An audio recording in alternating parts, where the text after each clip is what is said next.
Que coisa linda que está essa igreja, gente.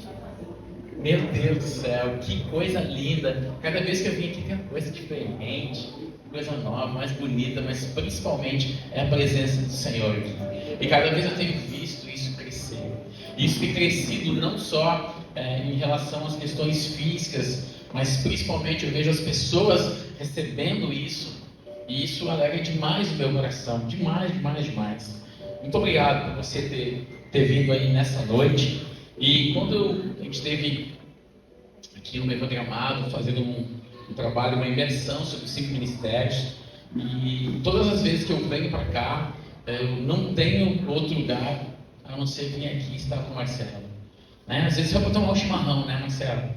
Porque mais do que vir, pregar, ministrar na igreja, nós temos um relacionamento de amizade. Entenda, muito mais do que uma relação de pastor com pastor. Não, nós somos amigos. E como isso é importante, amados. Eu também faço parte da equipe apostólica do Ministério Mevan. Coordeno hoje o Mevan Academy. Né? Nós temos um núcleo do Mevan Academy aqui, eu fico muito feliz. Hoje são mais de 200 núcleos em 12 países. Recentemente a gente visitou alguns núcleos fora do país. Assim, me alegro com aquilo que Deus tem feito. Se esse tentava de parar aqui, fica mais fácil. E aí, tudo bem com vocês? Então faz o seguinte, se está tudo bem, me dá um sorriso para a pessoa que está do seu lado aí. Isso, faz assim. Se você é casal que deu algum fight antes de vir, releva. Olha para o seu irmão, não se preocupe com os boletos de segunda. Fala para ele, não se preocupe com os boletos de segunda. Não se preocupe. Né? Não se preocupe, esqueça os boletos de segunda. Já está pago. Né? Esqueça, porque às vezes é verdade. Eu sou do tempo, eu estou há bastante tempo na Terra, né? Não parece, mas eu tenho 50 anos. 50 anos esse ano, que nem cabelo branco eu tenho. Olha que bênção, né? É legal isso demais, né? Nem cabelo branco eu tenho. E eu me lembro no domingo, né? Graças a Deus que estão aqui. Mas eu me lembro no domingo quando eu vi o Fantástico. E dava aquela musiquinha. Não me lembro como é que era o nome da musiquinha, mas me dava um calafrio aquela musiquinha. Porque eu sabia que ia vir segunda-feira. Primeiro quando eu estava na escola, não tinha feito a tarefa. E eu vim na segunda-feira, depois quando eu trabalhava, tinha que fazer relatórios de venda. E aí eu deixava para a última hora e me dava um calafrio aquela música. Alguém sentiu isso alguma vez? Teve irmã que se identificou. Também dava graças a Deus que a gente não estava mais ouvindo Fantástico, né? Nós vemos aqui vir o fantástico Senhor Jesus. Amém? Esse sim é capaz de mudar nossas vidas. Não existe nada mais fantástico do que uma vida com o Senhor. E eu sou grato a Deus por tudo isso. E hoje, em especial, noite de ceia, eu trago um abraço, né, do nosso pastor Emílio, que é presidente do Ministério Mevan, o homem que nós temos nos inspirado, onde eu sempre tenho buscado honrá-lo, porque realmente isso tem feito a diferença na minha casa, para a nossa vida. Sou muito feliz e grato. E claro, né, nós temos uma aliança, né, Marcelo? Temos uma afinidade. E tudo aquilo que eu recebi do pastor José, do pastor Luiz, hoje a gente tem a oportunidade de derramar. Então eu sou grato pelos homens de Deus que têm ministrado na minha vida, tem sido exemplo para a minha vida. Que bom que você veio. Que bom que você veio. Vocês já cantaram aqui louvor aqui? Maranata. Já cantaram aqui? Cantam aqui de vez em quando? Hein, Dani? Tem vários Maranata, né? Tem vários Maranata. Quem já cantou esse louvor Maranata? Qualquer um deles? Todo mundo já cantou, né? Mas você sabe que você estava cantando? Hein? Você sabe de verdade que estava cantando quando você fala Maranata? Você sabe? Você tem a noção de verdade do que estava cantando ali? Do que você estava dizendo? Porque muitas vezes, amados, nós falamos coisas, né? Damos um aleluia, um glória a Deus, né? Fizemos algumas coisas sem de verdade ter um profundo entendimento do que estamos fazendo. Porque alguém diz um aleluia, o que a gente faz? Aleluia! Junto. E às vezes não tem a profundidade, não conseguimos perceber a profundidade daquilo que estamos fazendo. E a ceia é um desses casos. Muitas vezes ceiamos, a ceia já foi um lugar de muita polêmica. Quem pode, quem não pode ceiar, né? Você pode ceiar, você não pode ceiar. Né? Quem já viveu esse tempo aí? Não vou nem perguntar quem já ficou sem tomar sede, peço Chico. Antes de falar, tá? Então, se puder levantar um pouquinho só o fundinho, que eu gosto do óleo pingando assim. Aí, agora ficou melhor. Pra mim, eu sou ferramenta nas mãos de Deus. E ferramenta tem que estar bem azeitada, né? Coisa triste é ferramenta enferrujada, ferramenta dura para trabalhar. Não é, Rola? Você tem que fazer o que daí? Mais força, né? E eu não quero dar trabalho para Deus. Então eu sempre gosto de um olhinho pingando, para que seja leve, amém? Senhor, nós te amamos, Senhor. Bendizemos o teu nome, Jesus. Nada nem ninguém é mais importante do que você, Jesus.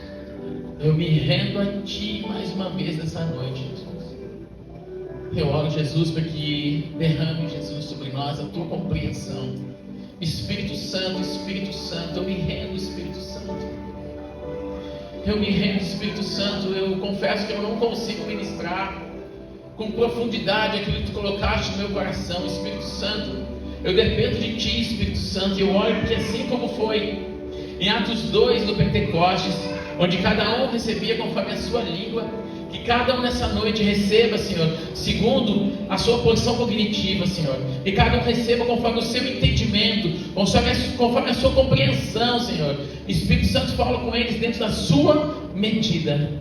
Pai, obrigado, Pai.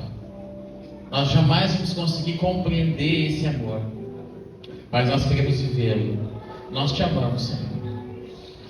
Uau, eu me rendo nessa noite. Noite de ceia é uma noite que para mim é das mais especiais. Quando o Marcelo falou, pastor, vem aqui, é ceia, eu falei assim, que é ceia mesmo? E eu fico muito feliz. Eu perguntei, Marcelo, já ministrei a ceia uma vez aqui? E ele disse, não, pastor, é a primeira vez. E eu, uau, que bom. Mas então, vamos entender um pouquinho daquilo que a gente vai fazer? Vamos entender um pouquinho. Não posso sair daqui, né? Já entendi. Eu estou com um limite. O limite é esse quadrado aqui. Eu lembro quando o Marcelo depois está limite. Eu lembro, tinha que ser essa cor. Eu lembro quando isso aqui foi pintado, amados. E tinha que secar rápido para a gente. Gente, como é bom você fazer parte de uma construção. Como é lindo você ver as coisas assim, sabe? E não sei o que. Aí quando fizeram aquela cozinha, era antes de pallet, assim, não era? Então, cada coisa que vai. Como é lindo isso, gente. Como é lindo você permanecer. Permanecer é algo especial demais. E como é ruim quando a gente rapidamente não permanece nas coisas, quando nós não entendemos e não conseguimos viver a profundidade daquilo que estamos fazendo. Que o Senhor nos dê graça nessa noite. Amados, existe uma matriz no céu para tudo que nós vamos fazer na terra. Tudo que nós vamos fazer na terra, tudo que acontece aqui, antes daqui tem uma matriz no céu. Entenda? Então, em Marcos 6,10, todo mundo, alguns aqui, né, já foram católicos, né, e que bom que foram preservados dentro de uma fé. Quem lembra do Pai Nosso? Vocês lembram do Pai Nosso? Pastor, mas nós não vamos orar o Pai Nosso, né? Porque o Pai Nosso é coisa de católico, né? É ou não é? Não. Foi a oração que Jesus nos ensinou. E nós ensinamos para os nossos filhos? Claro que a gente termina no Pai Nosso, a gente não continua, né? Mas em Marcos 6, quando Jesus fala sobre, ele está no Sermão do Monte, ele fala sobre a oração do Pai Nosso. Tem um trecho que no versículo 10 que diz assim: venha o teu reino, seja feita. Continua. Então existe uma vontade no céu que precisa ser manifesta na terra.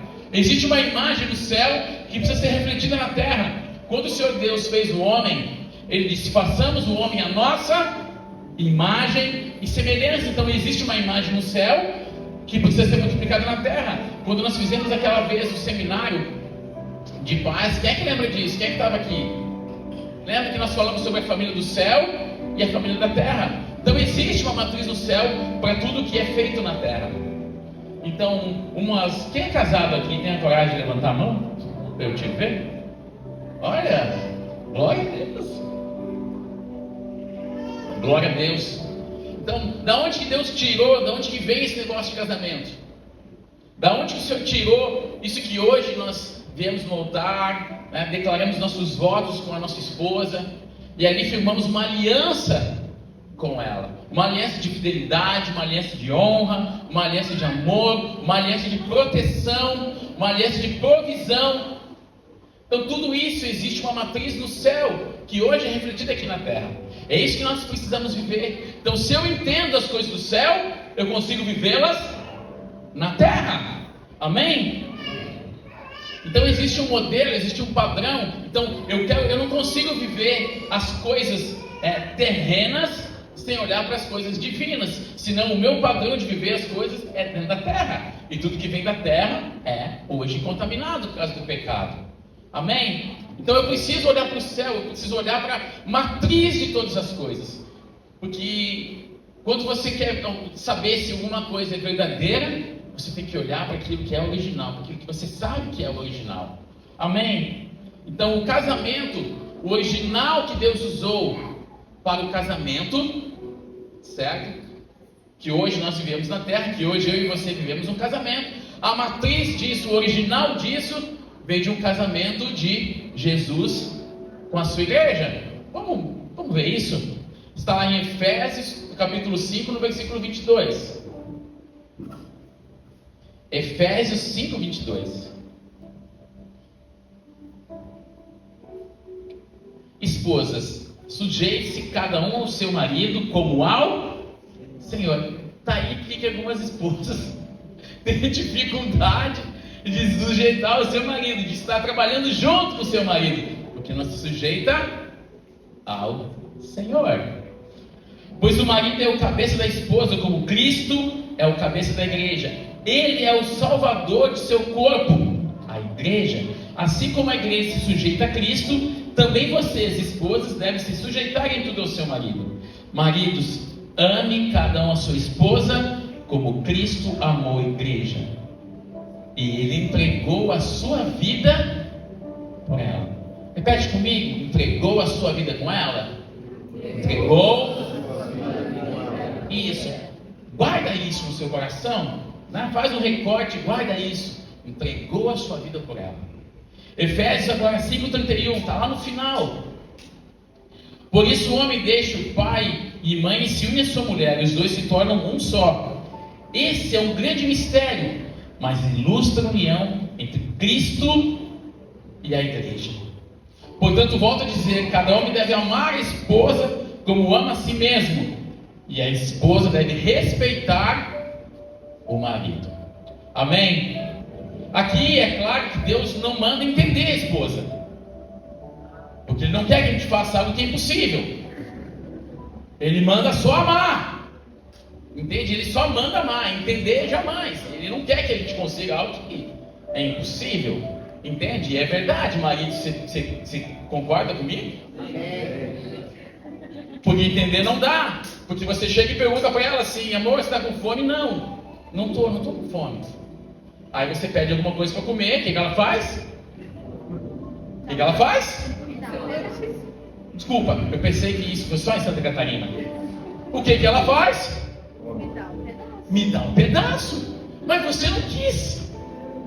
Eu perguntei 5 vezes: amor, você quer alguma coisa? Não, irmão, não estou bem, não vou comer nada.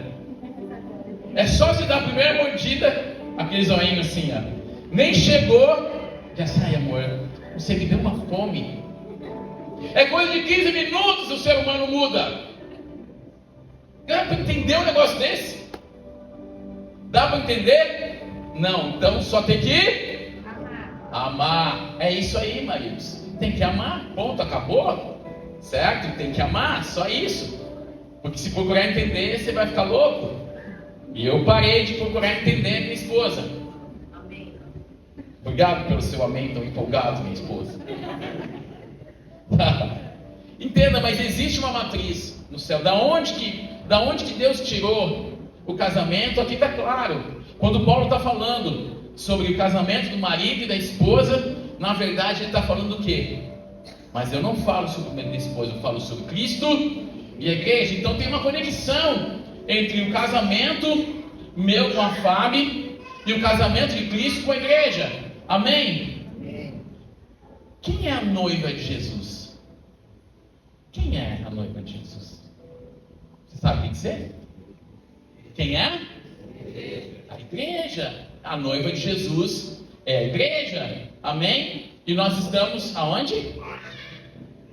Onde é que a gente está? Não, nós não estamos numa igreja, nós somos uma igreja. Essa é a diferença. Você não veio na igreja, você veio cultuar ao Senhor. Como assim, pastor? É verdade. Por quê? Porque como corpo de Cristo, como noiva de Cristo, nós somos a igreja. Amém? Nós mudamos a nomenclatura na nossa casa. Nós não falamos, vamos na igreja. Não, nós não vamos na igreja. Nós vamos cultuar o Senhor. Nós vamos, no caso nosso, lá no Mevan. Então você vem no domingo à noite, aqui no Ministério Casa Farol. Você vem o quê? Cultuar o Senhor. Mas você é a igreja. Porque senão, você domingo vai na igreja. E segunda-feira, você não é mais igreja. Então só é igreja quando você está no templo. E nós aprendemos muitas coisas disso. Que simplesmente nós vimos num culto, numa missa no domingo, é o suficiente. Eu estou pagando aquilo que é, eu estou fazendo parte do corpo. E fazer parte do corpo, amado, não é vir num culto no domingo. É ser igreja na segunda, na terça, na quarta, na quinta, na sexta, no sábado e no domingo. A partir da nossa casa. Amém? A partir da nossa casa, que nós somos igreja. Então vamos pensar. Aqui na igreja que nós conhecemos, o que tem nessa igreja? Tem louvor? Tem ou não tem? Tem oração? O que mais que tem? Tem palavra? Tem. Tem oferta? E na sua casa tem? Tem ou não tem? Pastor, não tinha esse entendimento. Mas a partir de agora tem que ter. Então se a sua casa ela é uma pequena igreja, tudo que nós vivemos como igreja aqui, ele começa dentro da sua família. Amém? O problema é que nós não conseguimos viver bem nessa pequena igreja, que é a família, aí vivemos mal nessa grande família, que é a igreja. Então nós não conseguimos de verdade entender a profundidade e dizer, Pai Senhor, meu irmão, que irmão que vira as costas que estão falando mal.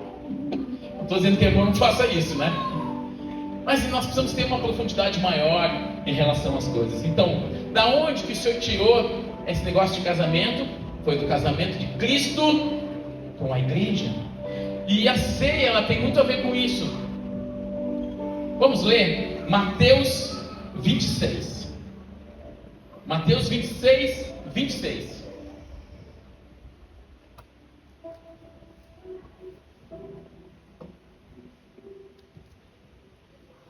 Estou vendo que algumas coisas mudaram, né? Algumas pessoas elas vão olhando porque algumas pessoas têm e logo depois elas... Glória a Deus por isso. Mas deixa essa minha garrafinha aqui, que agora não vou precisar mais ofertar na sua vida uma, né? Eu já estou vendo. É muito legal ser irmão, cara. Meu irmão está sempre, né? Coisinha com o outro, é verdade, não é? Quando ele tem uma amizade sadia. E a gente tem isso, né, Marcelo? Marcelo não tem. Tu não tem? Mas a Fábio também não tem problema. A Fábio não tem? Eu não tenho essa, eu tenho outra. Ela tem outra. Ah, meu Deus do céu. Tocou mulher no negócio. Por isso que Deus manda. Viu? Tocou o negócio, ela já. Olha a minha aqui, é dourada. É personalizada. É personalizada. Tipo assim, é personalizada, eu não posso dar. Esse foi o recado que ela acabou de dar, Dai. Amém? Só se for Fábio. Se você é a Fábio aí, quem sabe você pode ganhar uma garrafinha dourada. Mateus 26, 26. Enquanto comiam, Jesus tomou o pão e o abençoou. Em seguida, partiu em pedaços e deu aos seus discípulos, dizendo: tomem e comam, porque este é o meu corpo. Então tomou o cálice de vinho e agradeceu a Deus. Depois entregou aos seus discípulos e disse: cada um beba dele, porque este é o meu sangue, que confirma a aliança. E ele é derramado como um sacrifício para perdoar os pecados de muitos. Preste atenção ao que lhes digo. Não voltarei a beber vinho até aquele dia que, com vocês, beberei vinho novo no reino de meu Pai. Será que nós conseguimos de verdade entender isso que Jesus está falando? Que sangue é esse que eu tenho que beber? Que sangue é esse? Que corpo é esse? Da onde que vem esse negócio de ceia? Por que Jesus falou dessa maneira para os seus discípulos? E olhem, é algo tão importante que nós conhecemos como a última ceia. E é isso que nós vemos todos os meses, quizá às vezes semana por semana, dependendo da igreja, celebrando isso. Quantos de vocês tomam ceia? Eu não vou perguntar quantas ceias você já tomou. Acho que foi algumas durante os anos, né? Mas será que tinha o completo entendimento daquilo? Será que de verdade tinha profundidade? Da onde que Jesus tirou esse negócio de ceia? Por que que ele fez a ceia? O que simboliza isso? O que ele estava comunicando quando ele estava fazendo a última ceia? Ele disse: não beberei mais vinho até que estejamos juntos no reino de meu Pai. O que ele quis dizer com isso? E é sobre isso que nós vamos conversar nessa noite. Eu quero trazer um esclarecimento. Eu gosto do ensino, que ele já sabe disso. Porque quando você entende, ninguém mais te rouba aquilo. Porque você não faz porque os outros estão fazendo. Você faz com entendimento a respeito de algo. E aquilo ali torna-se muito mais profundo dentro de nós. Amém? E hoje, como igreja, nós somos essa noiva que foi desposada. Entenda, nós somos uma noiva desposada com Jesus. Nós estamos esperando Jesus, a volta de Jesus, e isso eu creio que está sendo abreviado. Nós estamos percebendo as coisas do mundo. Entende? Jesus vai voltar, amém? Quem crê que Jesus vai voltar? Amém. Ele vai voltar para quê? Ele vai voltar para quê? Ele vai voltar para quê? Para buscar a sua igreja. Mas vai buscar a sua igreja para quê? Para que ele vai buscar a sua igreja? Pastor, para arrebatamento secreto. Eu não vou passar por essas dificuldades todas. Jesus vai vir, vai me levar. Por isso que eu nem durmo sem roupa. Eu durmo de terno. Se Jesus voltar quando eu estiver dormindo, eu estou bem. Vocês já ouviram isso, não ouviram? Ah, não, tem cada coisa. Entenda, tem muito misticismo em relação à volta de Jesus, sabe? Mas uma coisa nós precisamos: ansiar, esperar a volta de Jesus, porque Ele é o nosso noivo. Ele é o nosso noivo. E muitas vezes eu cantava assim, eu ficava meio assim: eu sou tua noiva, esperando. E aí eu falei assim: mas eu sou um homem. Você que é homem, você vem de gaúcho, né? Oh, eu não sou noiva, eu sou... Mas entenda, amados, o que significa isso, tá? Então assim, nós somos, como igreja, noiva de Cristo, que Cristo ele vai voltar. Ele vai voltar para quê? Para completar, onde nós vamos de verdade viver essa aliança eterna com Ele. Vamos entender um pouquinho. Não tem como a gente entender a profundidade disso sem enxergar o período que Jesus viveu. Porque os seus discípulos entenderam quando Jesus falava. Falou sobre a ceia, quando ele falava sobre: olha, na casa do meu pai há muitas moradas, vou preparar-lhes um lugar. Então, quando os discípulos passaram a entender melhor.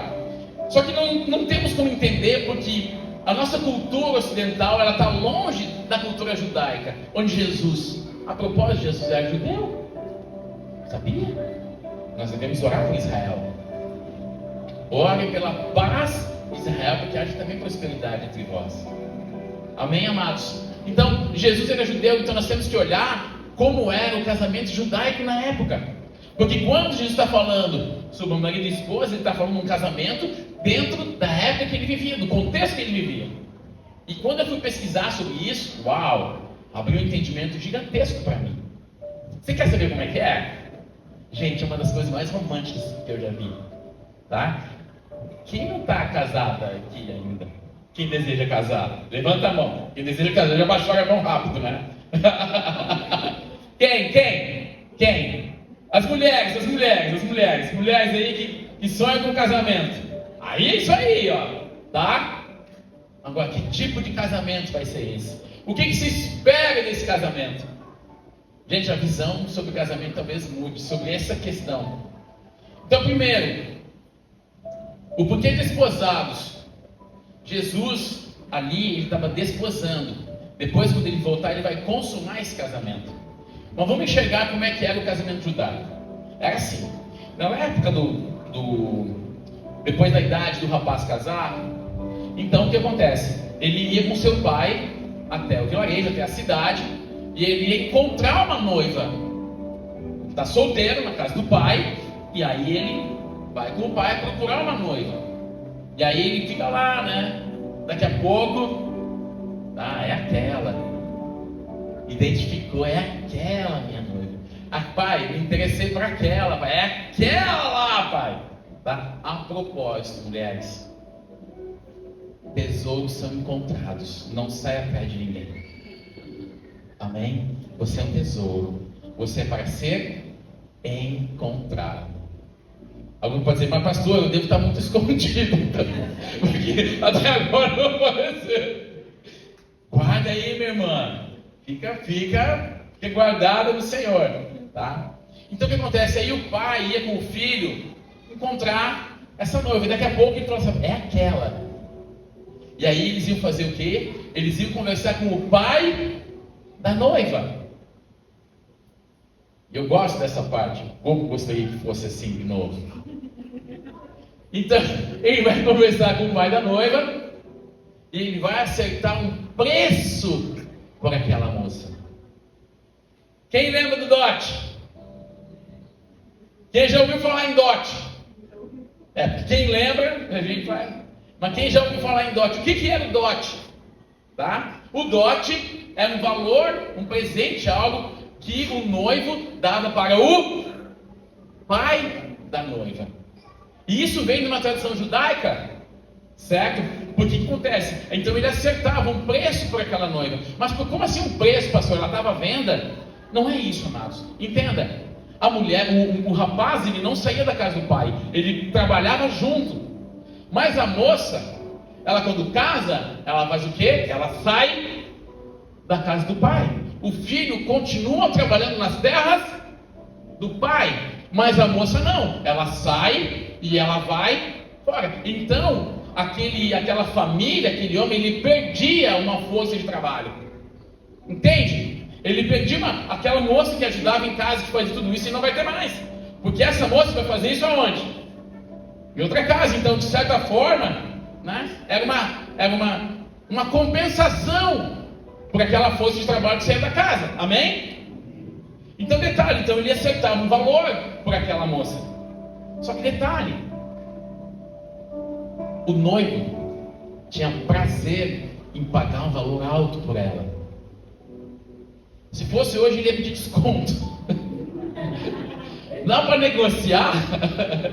Sei, está muito caro esse preço aí, tá? Posso parcelar? E se eu pagar em 2 vezes, tem desconto?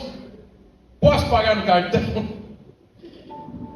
Diferente do nosso pensamento ocidental, onde a vantagem é isso.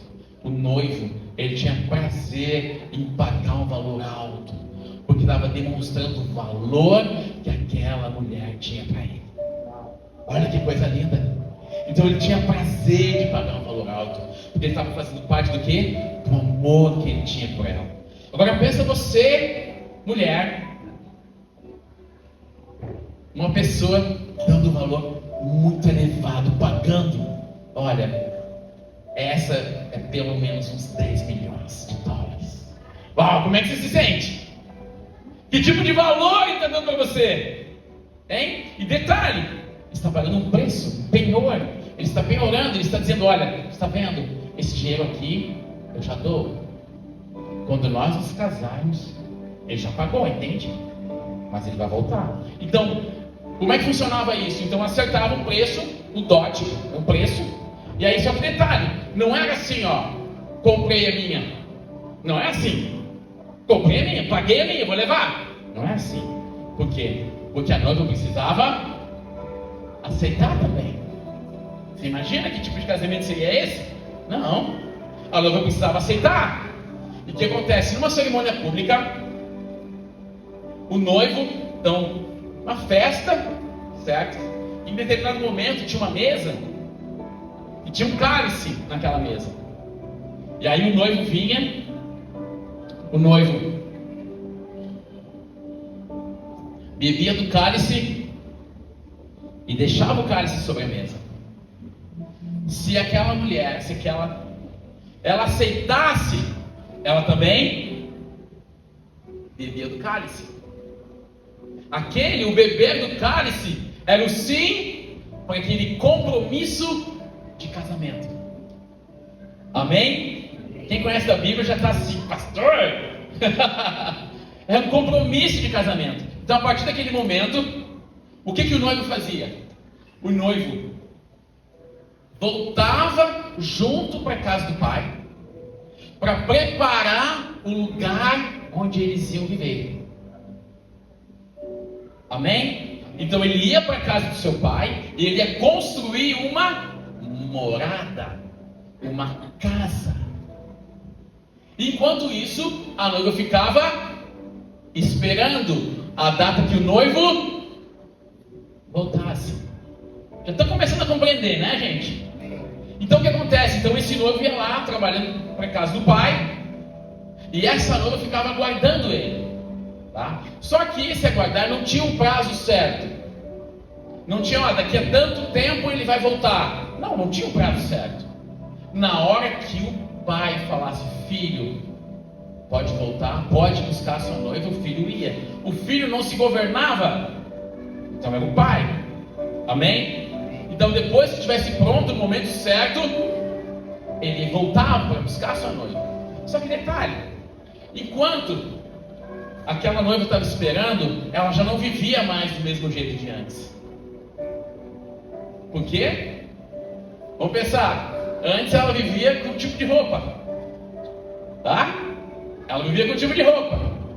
A partir do momento que ela aceitou o compromisso de aliança, ela já não pertence mais. Ela já não se mostra mais. Ela passa a se reservar mais. Ela passa a viver de uma maneira que ela já pertence a alguém. Então os olhares dela já são diferentes, porque ela foi comprada já. Então ela já não está mais à disposição.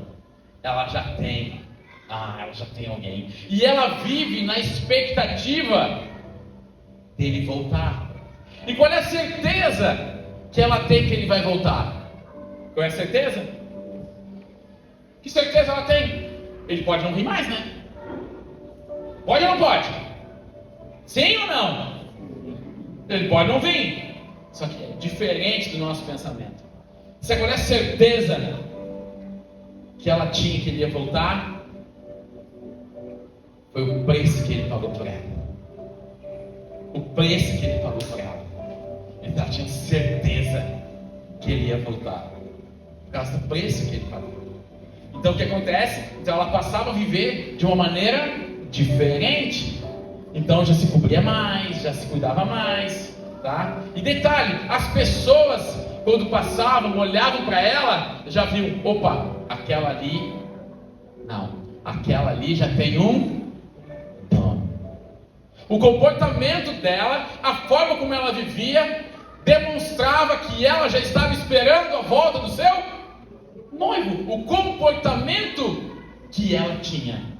Ela precisava falar, estou comprometida, tem um anel de compromisso, né? Como hoje a gente tem um anel de noivado, não precisava. O comportamento dela mostrava o quanto ela já estava comprometida. Amém? Então, era desse jeito. Então ele fazia a questão de pagar esse alto valor. Agora, detalhe: enquanto a noiva espera a volta do seu noivo, o noivo mandava alguns presentes para ela. Então tinha alguém que lembrava ela do tipo de comportamento que ela deveria ter e lembrava ela da promessa que ela recebeu. Então tinham os amigos do noivo. E no nosso caso aqui, depois eu vou complementar aqui. Mas essa moça, ela devia permanecer, no primeiro lugar, fiel. Essa moça que foi comprada, ela deveria permanecer fiel, porque ela já estava desposada. Um exemplo disso: José e Maria. José era casado com Maria? Sim ou não? Quando Maria concebeu Jesus? Não. Essa é exatamente essa situação. Maria estava desposada de José. José já tinha um compromisso com ela, mas não tinha ainda consumado aquele casamento. É exatamente esse exemplo, certo? Então, 1 Coríntios 11, 25, que é o texto que nós mais usamos para a ceia.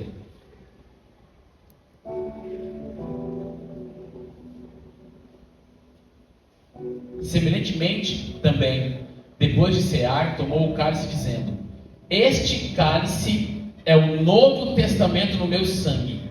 Fazei isso todas as vezes que beberdes em memória de mim. Porque todas as vezes que comerdes este pão e beberdes este cálice, anunciais a morte do Senhor, até que Ele venha. Portanto, qualquer que comer deste pão, ou beber o cálice do Senhor indignamente, será culpado do corpo e do sangue do Senhor. Examine-se, pois, o homem a si mesmo, e assim coma deste pão e beba deste cálice. Porque o que come e bebe indignamente, come e bebe para a sua própria condenação, não discernindo o corpo do Senhor. Fala comigo. Não discernindo o corpo do Senhor. Por causa disso, há entre vós muitos fracos e doentes e muitos que dormem.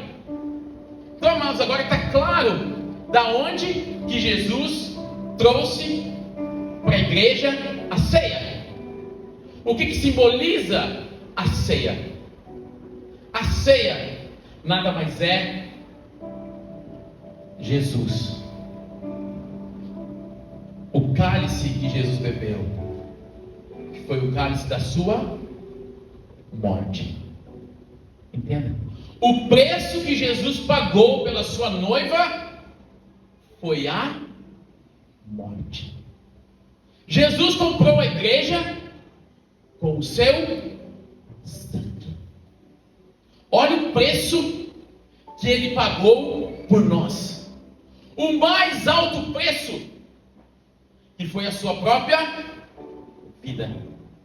Foi fácil para Ele? Foi um preço fácil para Jesus? Sim ou não? Não, não foi. Não foi. Muitas vezes nós falamos disso como simplesmente assim: Jesus morreu por mim. Não foi simplesmente um Jesus morreu por mim. Não foi assim. Não foi simples assim. Foi debaixo de dor, foi debaixo de sofrimento que Ele pagou esse alto preço. Getsemane, Jesus estava lá, subiu no jardim do Getsemane antes de ser preso para orar, porque Ele sabia que a hora de pagar o preço estava chegando, e a sua alma se turbou. E aí, a palavra diz que o seu suor era como gotas de sangue. Entenda o nível de angústia, porque ele sabia por tudo aquilo que ele ia passar, e injustamente acusado de algo que ele não fez.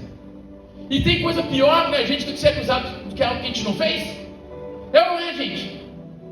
Agora você imagina o tamanho desse amor que suportou a humilhação, suportou uma falsa acusação, colocaram uma coroa de espinhos nele, chicotearam Jesus, cuspiram na cara de Jesus. Jesus foi preferido, ou melhor, um ladrão, um assaltante, um acusador, um assassino, foi solto. Eles preferiram Barrabás do que a Jesus. E Jesus suportou tudo isso por causa de eu e de você. Esse foi o preço que ele pagou. Quem já viu o filme A Paixão de Cristo? Aquele é um filme para nós vermos continuamente. Às vezes não choca. Aquele filme chocou ou não chocou você? Agora entenda, amados, o que na verdade o preço que ele pagou pela minha vida e pela sua vida foi o mais alto preço, a ponto dele ter por 3 vezes pedido: Pai, afasta de mim esse cálice, mas seja feita a sua vontade. Então, amados, todas as vezes que é nos proposto o cálice da ceia, todas as vezes que nós vamos beber o cálice e comer do pão, para mim, quando eu aprendi isso, veio um outro temor na minha vida. Um outro temor. Porque eu passei a compreender que no momento que eu bebo aquele cálice, eu estou dizendo, sim, eu estou dizendo que eu aceito aquilo. E mais, eu estou dizendo que eu sou comprometido com Ele, que eu estou desposado, que eu estou guardando Ele, que eu não vivo mais como as outras pessoas, eu vivo de forma diferente, porque eu reconheço o preço que Ele pagou por mim. Então eu não posso, quando a palavra diz que nós não podemos beber do cálice indignamente, o que isso quer fazer? Não é quem é digno, quem não é digno, não, é a maneira com a qual eu estou bebendo o cálice. Será que eu estou discernindo de verdade o corpo do Senhor?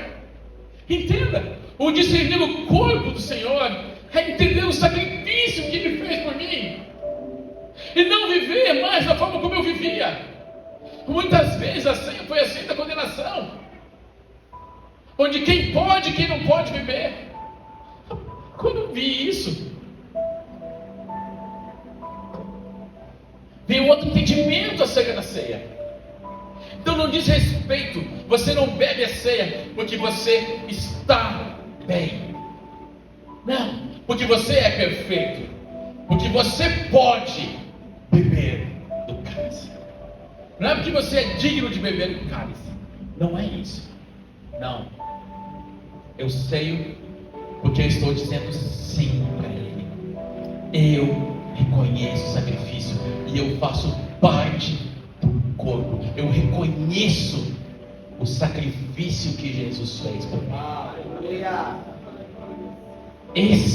Isso mudou a minha forma de entender a ceia e de tomar a ceia. Porque cada vez que eu tomo a ceia, não é porque eu posso, não é porque nós somos bons que nós podemos tomar a ceia, não, é porque Ele nos escolheu, é porque Ele bebeu o cálice e Ele coloca à disposição da gente.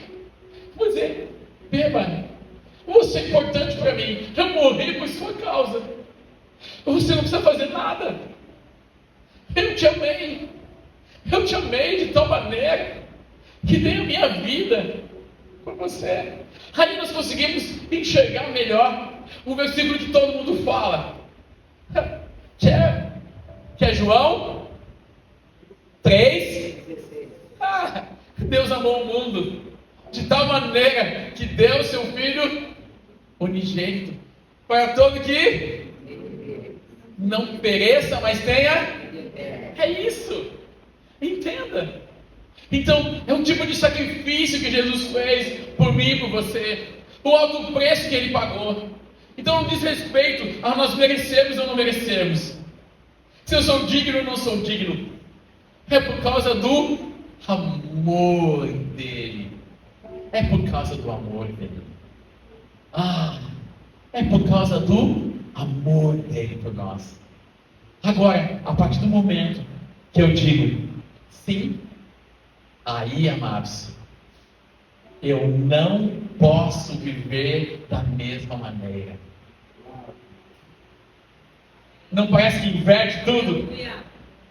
Primeiro você bebe se você vive bem. Não. Porque você bebe, porque você diz sim, eu quero isso, eu aceito isso, eu faço essa aliança. É o sangue da nova e eterna aliança, entende? Todas as vezes que ceiamos, nós estamos celebrando uma aliança. Uma aliança com o Senhor. Então eu não posso mais viver da mesma maneira. Eu não posso viver de maneira indigna. É isso. Eu não posso mais viver de maneira indigna. Eu não posso ser infiel. Porque eu fui comprado por um alto preço. Eu reconheço o preço que ele pagou. Então por causa disso, eu já não vivo mais. Eu já não minto mais. Eu não traio mais. Por quê? Porque eu tenho compromisso. Eu não me pertenço. Por isso que há tantos doentes, fracos e muitos que dormem, porque não estão discernindo, bebem a ceia e continuam vivendo como se nada acontecesse. Não, tem entendimento. A ceia não tem que gerar medo na gente, mas ela precisa gerar temor. Temor. Então, é isso que é beber indignamente. Está todo mundo bebendo, eu estou bebendo também. Não, mas você não está entendendo o que você está fazendo. Não, está bebendo de maneira digna. Não está reconhecendo o corpo do Senhor. Bebe a ceia e segunda-feira é o mesmo sem vergonha de sempre. É o mesmo caluniador, é o mesmo mentiroso, é o mesmo enganador. Ou a mesma enganadora, a mesma infiel. E aí? Não, pois não sabe por que acontecem tantos problemas. Por que escassez financeira? Por quê? Porque não está andando de modo digno da aliança que fez. Boa noite, Pai do Senhor. Tudo bem com vocês? Não está muito bem, não. Ninguém deu sorriso agora? Entenda, amados. Essa é uma noite de entendimento. Porque aquilo que você entende, ninguém mais te rouba. Esse é o propósito de fazermos as coisas com entendimento. O que eu mais vejo no mundo? O que eu mais vejo, até mesmo em muitas igrejas? Falta de temor. E eu não consigo entender isso. Será que de verdade estamos discernindo o que Jesus fez? Ou simplesmente trocamos a missa pelo culto de domingo? Não? Ou simplesmente nós repetimos as coisas sem entender nada? Está compreendendo isso? Eu simplesmente vou repetindo. Cordeiro Santo, não sei o quê. Lembra disso? Você entendia o que você falava? Entendia? Não, apenas repetia. Repetia. Sem o quê? Sem entendimento. Tinha uma liturgia, não estou falando mal do catolicismo. Não estou falando mal. Porque tem muitas igrejas evangélicas que não mudam absolutamente nada. Nada. É um ritual. Você não tem presença, não tem entendimento. Simplesmente fala e a pessoa amém. Verdade. Deus da casa. Eu vou dar subir um pouquinho, né? Você vai estar me ouvindo ainda? Tá bom? Espírito Santo, eu oro, Espírito Santo, se acalma essa discussão. Pai, em nome de Jesus, Senhor. Sabemos, Deus, a relevância e importância dessa mensagem dos teus filhos, Senhor. É a tua noiva, Jesus. Pai, eu oro sobre que tu abra cada vez mais nosso entendimento. Que nada roube, Senhor, a semente da palavra que está sendo colocada nessa noite.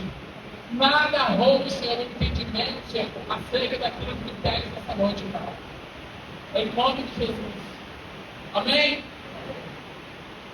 Então, você entendeu, amado? A maneira que precisamos viver. Então, não diz respeito a como você viveu. Obrigado, Senhor.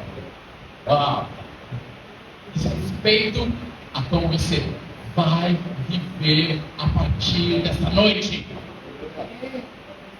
Não importa que tipo de pessoa você foi antes dessa noite.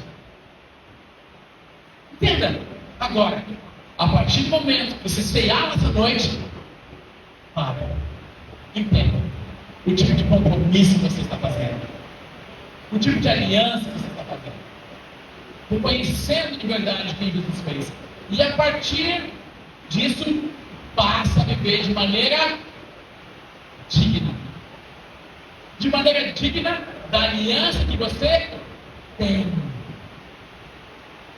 Amém? Então como você vai viver dessa ceia para frente? E olha que interessante, como é difícil para a gente permanecer. O mais difícil não é chegar, o mais difícil é permanecer. Então, quando eu olho para o Marcelo, e a gente vê que nós olhamos para nossas vidas, né, Marcelo? As pessoas, meu Deus, pastor Gomes, uau, você está viajando pela Europa todo ano, vai para lá, olha só, gente, eu preguei numa igreja inglesa. Você quer isso? Quem sou eu falando todo, Marcelo? Entenda o que Deus faz quando a gente diz sim, mas permanece. Permanece fiel. Agora, sou perfeito? Não, sou pecador também. Meu Deus. Quantos pecados, quantas lutas eu tenho dentro de mim, quantas tentações eu tenho ainda que enfrentar, quantos erros eu cometo, quantos pecados eu cometo. Só que tem detalhe. Todos os meses, o Senhor me dá uma oportunidade.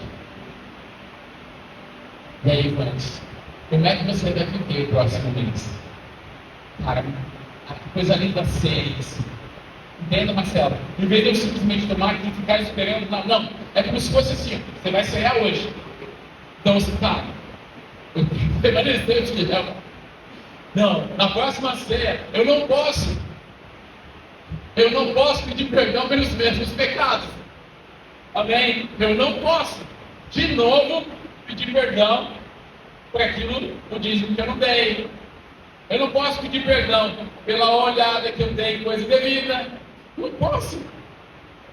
Porque se eu estiver todas as vezes pedindo perdão pelo mesmo pecado, eu não estou entendendo a ceia. Porque eu não estou mais vivendo de maneira digna daquilo que Jesus fez. Amém? Uau! Está entendendo aí, gente? Você está ficando claro com vocês? De verdade, você está conseguindo entender a profundidade do que é a ceia? Não é um pãozinho, não é um cálice, não é um vinhozinho, um pãozinho pequeno ainda para matar a fome. Não, é para te deixar com mais fome. O pão não é para matar a sua fome, não é para o suco, o vinho não é para matar a sua sede, é para que você tenha mais sede, tenha expectativa cada vez maior da sua volta. Entenda, amados. E também, a parábola das 10 virgens aponta para isso. Muitas vezes ele demora para vir. Agora, olha que coisa linda. Sabe como é que era a volta do noivo? Então, o noivo ia lá. E no momento certo, o pai dizia: vai, meu filho, vai buscar a sua noiva. Agora, olha que coisa mais linda. Jesus é romântico. Existe um romance à maneira de Deus que é lindo demais.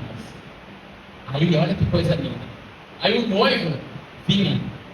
Detalhe: o noivo, alguém sempre lembrava aquela noiva do compromisso que ela tinha feito. Sempre tinha uma amiga próxima que falava: olha, ele vai voltar. Lembrando aquela noiva do compromisso que ela tinha e do alto preço que aquele noivo pagou. E aí, de noite, aquele noivo vem. E ele vem. E na chegada, quando ele está chegando perto da casa da noiva, porque ele ama ela.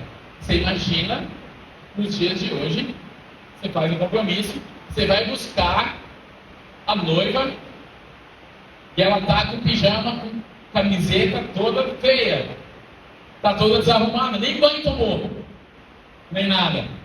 Está toda, né? Aqui não usa mais esse negócio de cabelo, né? Mas não fez chapinha, não fez nada. E detalhe, ele vem, pega ela e vai embora. para consumar o casamento. Então ela tinha que estar sempre preparada, porque ela não sabia o momento que ele ia voltar. Então ela não podia ficar com qualquer roupa, de qualquer jeito. Ela tinha que estar preparada. As vestes dela tinham que estar prontas. Quem lembra do enxoval? Que pena que não existe mais, né? Enxoval é a que ia se preparando, ia preparando a moça para o dia do seu casamento. Então, juntando. Eu lembro do enxoval que a minha esposa tinha. Você fez enxoval, Dai? Glória a Deus. Quem fez enxoval aqui? Quem também? Olha aí, ó. Glória a Deus. Eu lembro que minha esposa, nós casamos, veio algumas coisas do enxoval dela. Pensa nesse negócio feio. Não era feio. Não. Que beleza é algo muito subjetivo. Né? Pensa umas louças feias demais. Eu olhava para aquilo ali e falava assim, não vamos botar isso aqui na mesa, não. Mas ela tinha o que para ela? Valor para ela. Mas a gente veio e levou. Não foi ruim. Mas entende, aquilo era parte da preparação dela. E como sempre, como eu já disse, nós não temos que entender, nós temos homens que amar. Então o que acontece? Aí ele vinha, só que quando ele estava vindo, tinha um toque de uma trombeta. E aquela noiva já ficava na expectativa, porque depois do toque da trombeta, quem é que estava chegando? O noivo estava voltando. E aí detalhe, e vinha o noivo numa caravana, e as pessoas iam gritando, aí vem o noivo, aí vem o noivo, aí vem o noivo.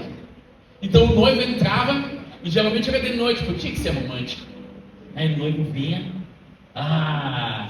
vinha, detalhe, por que ela tinha que ter uma lamparina acesa? Aí nós entendemos melhor a parábola das 10 virgens. Porque detalhe, como que ela vai reconhecer o seu noivo no escuro? Como que ela vai reconhecer? Se ela está no escuro, qualquer um chega assim, eu sou seu noivo, eu vim te buscar. No escuro, ela não consegue ver quem é. Por isso que a nossa lâmpada precisa estar sempre acesa. O nosso entendimento precisa ser iluminado para nós reconhecermos de verdade quem é o nosso noivo. Amém? Então, aí ela olhava assim, uau, é ele, é ele, é ele. Apocalipse 19, 7. Ô Senhor, regozijemos e alegremos-nos e demos-lhes glória, porque vindas são as bodas do Cordeiro, e já sua esposa se aprontou, e foi-lhe dado que vestisse de linho fino, puro e resplandecente, porque o linho fino são as justiças dos santos. E disse-me, escreve, bem-aventurados aqueles que são chamados à ceia das bodas do Cordeiro. Essas são verdadeiras as palavras de Deus. Agora, para mim, o ápice de tudo. O ápice de tudo. Apocalipse 22. Apocalipse 22. E agora nós vamos procurar entender melhor aquilo, até mesmo que cantamos. 22, 17. E o Espírito e a noiva dizem, vem. E quem ouve, diga, vem. E quem tem sede, venha. E quem quiser, tome de graça da água da vida. Porque eu testifico a todo aquele que ouvir as palavras da profecia deste livro, que se alguém acrescentar estas coisas, Deus fará vir sobre ele as pragas que estão escritas nesse livro. E se alguém tirar qualquer das palavras do livro desta profecia, Deus tirará a sua palavra, a sua parte do livro da vida, e da cidade santa, e das coisas que estão escritas neste livro. Aquele que testifica essas coisas diz, certamente cedo vem. Ora vem, Senhor Jesus. Maranata, ora vem, Senhor Jesus. Entenda, Se hoje aquele que pagou um alto preço pela minha e sua vida vier, que tipo de noiva ele vai encontrar? Hein? Que tipo de noiva ele vai encontrar? Será que estamos honrando de verdade o compromisso que fizemos? Será que estamos sendo de verdade fiéis àquele compromisso de nos mantermos para Ele? Será? Será que estamos reconhecendo o sacrifício de verdade que Ele fez por nós? Será que estamos vivendo de maneira digna da morte de Cristo? Será? Essa é a reflexão que nós precisamos fazer antes de sairmos. Será que estou vivendo da maneira digna do sacrifício que Ele fez por mim? Será que estamos discernindo de verdade? Será? Essa é a reflexão que nós precisamos fazer. Só que Paulo, quando está falando isso, ele está falando por quê? Para nós refletirmos e para fazer o quê? Tome e coma. Não está dizendo para você não comer. Não. Porque toda ceia me dá uma nova oportunidade. Essa é a graça de Deus. Cada ceia eu posso reafirmar o meu compromisso. Cada ceia eu preciso estar melhor do que na ceia anterior.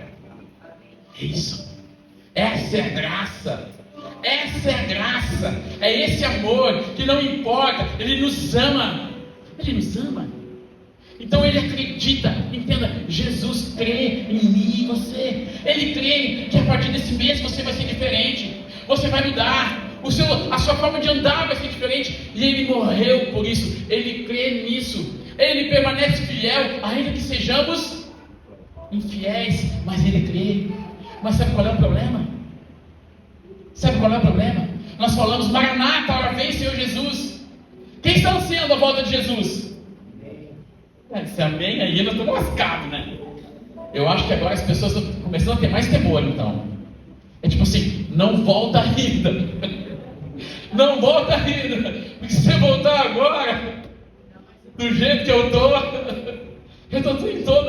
todo sujo. Eu estou todo sujo. Ele vai me querer assim, todo sujo, pecador, mentiroso, enganador, mau caráter, imunda,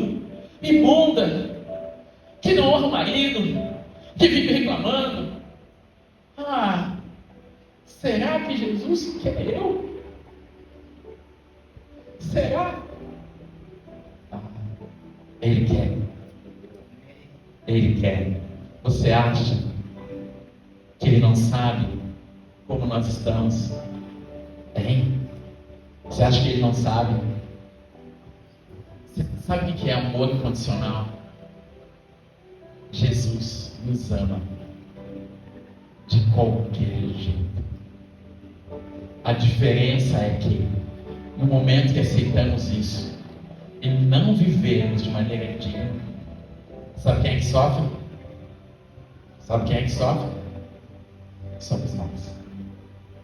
Aí nós podemos ver por que estamos passando por tantas dificuldades.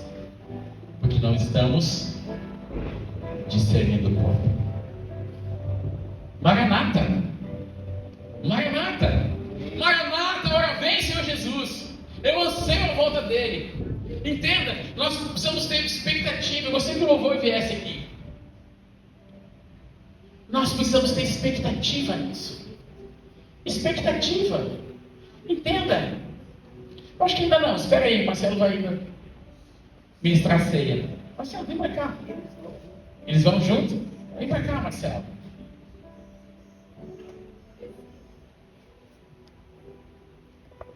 Entenda. É isso. Nós precisamos discernir isso. O que de verdade, Maranata, olha, vem Senhor Jesus. Para nós tem que ter uma visão diferente, porque a partir de agora precisamos ter um entendimento diferente acerca daquilo que de verdade vamos fazer.